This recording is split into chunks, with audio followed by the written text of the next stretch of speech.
නන්දන ගුණතිලක මහතා කරපු ප්‍රකාශය. නන්දන ගුණතිලක මහතා දැන් මම 2004 තමයි මහේස්ත්‍රාත්වරයෙක් විදියට බැනෙන්නේ. එතකොට 2020 තමයි මහාධිකරණය විනිසුරුවරයෙක් වශයෙන් පත්වන්නේ. 2025 තමයි ද්විතීයනේ පදනම සෙකන්ඩ්මන් පදනම මත මේ තනතුර බාරගන්න. එතකොට ඔබ හිතන්න මම ක්‍රියාකාරී දේශපාලනයට සම්බන්ධ කෙනෙක් නම් මම විනිසුරුවරයෙක් විදියටත් සුදුසු නැහැ.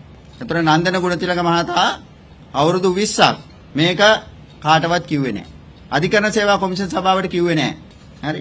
ඔහුට අධිකරණ සේවා කොමිෂන් සභාවට කියන්න පුළුවන් ජනතා විමුක්ති පුරවැනේ දේශපාලනයට සම්බන්ධ කෙනෙක් අධිකරණ සේවයේ ඉන්න එක සුදුසු නැහැ කියලා. ඔහු කිව්වේ නැහැ. ඒ වගේම මම කිසිම දවසක ඔහු කියන ආකාරයේ කමිටුවක ඉඳලත් නැහැ, සම්බන්ධෙකුත් නැහැ. එය අනිවාර්යයෙන්ම ප්‍රතික්ෂේප කරන්නට ඕනේ. ඊට අමතරව ඔහු මේක ඇත්තනම් කරන්න ඕනේ මොකද්ද? දැන් කෙනෙක් චෝදනා නගනවා නම් ඔහුනේ ඔප්පු කරන්න ඕනේ. ඔහු තමයි ඔප්පු කරන්න ඕනේ මෙහෙම දෙයක් තියෙනවායි කියලා. දැන් 아무තු සංස්කෘතියක් හැදිලා. නීතිඥවරුත් මේකට ඉන්නවා සමහර. ඊළඟට එන නම මම කියන්නම් ඒ නීතිඥවරේ. දැන් 아무තු දෙයක්. ඒ තමයි මොකද්ද? බොරුවක් කියනවා. බොරුවක් කියලා කියනවා. ඒක බොරු නෙවෙයි කියලා ඔයා ඔප්පු කරන්න කියලා. ඒක බොරුවක් බව ඔයා ඔප්පු කරන්න. මම කරා කියන දේ ඔප්පු කරන්න ඕනේ ඔහුනේ. දැන් ඔහු කියනවා ඔන්න මම කියනවා ඔබ කියනවා නම් ඒ බොරුවක් කියලා ඔබ ඔප්පු කරන්න. එහෙම කොහෙද එකක් තියෙන්නේ? ඔහුට මම දැන් කියන්නම් ඔහු කියන ඒවා ඇත්තනම් මාධ්‍යයට ගිහිල්ලා දේවල් කියන්නේ නැතුව ඔහුට කරන්න තියෙන දේවල්. මෙන්න මේවා කරන්න. ඔබ මුලින්ම අධිකරණ සේවා කොමිෂන් සභාවට ඔය ලේඛන එක්ක තියෙනවායි කියන පැමිණිල්ලක් කරන්න. මම මෙහෙම සම්බන්ධයි කියලා. දෙක මම දැක්ක ඊට පස්සේ දැන් මොකක් හරි කවුරු හරි බොරුවක් කිව්වහම ඒ බොරුව අරගෙන සමහරු ලෝකේ වටේ යනවා. ලෝකේ වටේ ගියත් කමන්නේ නැහැ. පාර්ලිමේන්තුවටත් යනවා. ඊට පස්සේ පාර්ලිමේන්තුවේ ප්‍රිවිලේජස් පාවිච්චි කරලා ඒවා කියනවා. ඇත්තද බොරුද කියලා මුකුත් හොයන්නේ නැතුව. එතකොට මොනවත් පියවර ගන්නත් බෑ මොකද පාර්ලිමේන්තුව වරප්‍රසාද. ඊළඟට දැන් ඔහුට තව දෙයක් කරන්න පුළුවන්. දැන් ඊට පස්සේ මම දැක්කා ඒක අරගෙන තව නීතිඥ උදයගම්මන් පිළ කියනවා මම දූෂණ විරෝධී පනතේ 19 වෙනි වගන්තිය යටතේ වරදක් කරනවා කියලා. මේ 19 වෙනි වගන්තියේ තියෙනවා නුසුදුසුකම්. අධ්‍යක්ෂ ජනරාල්වරයා වශයෙන් ඉන්නේ. එහි තියෙන්නේ යම් මැතිවරණයක් සමයේදී දේශපාලන පක්ෂයක යම් තනතුරක් දැරීම.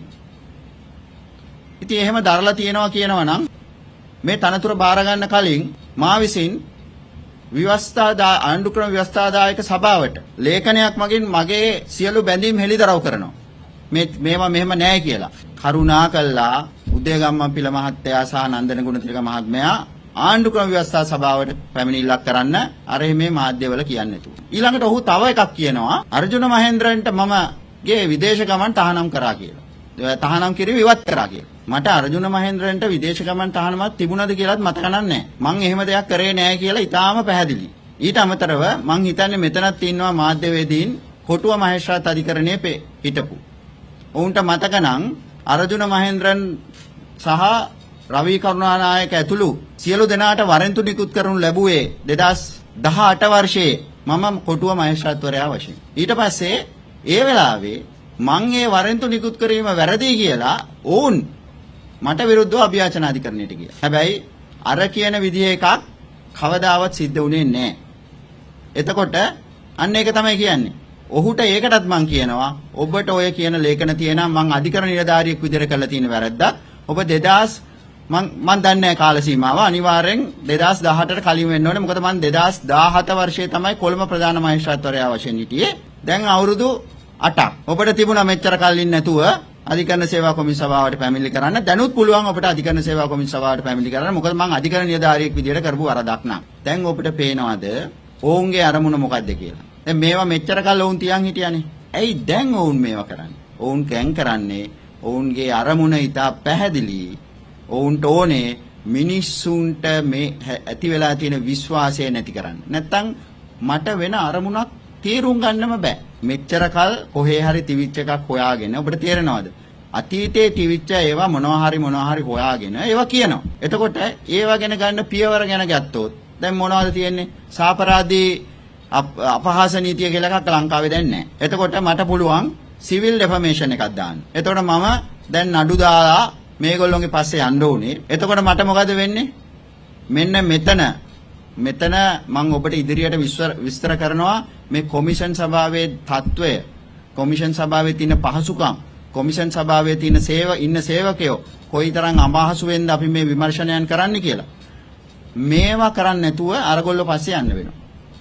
ඒක නිසා කොමිෂන් සභාව පැහැදිලිව තීරණය කරලා තියෙනවා මේ කරන දේවල් හුදෙක් තනි පුද්ගලයෙක් අරමුණු කරගෙන කරන දේවල් නොවේය.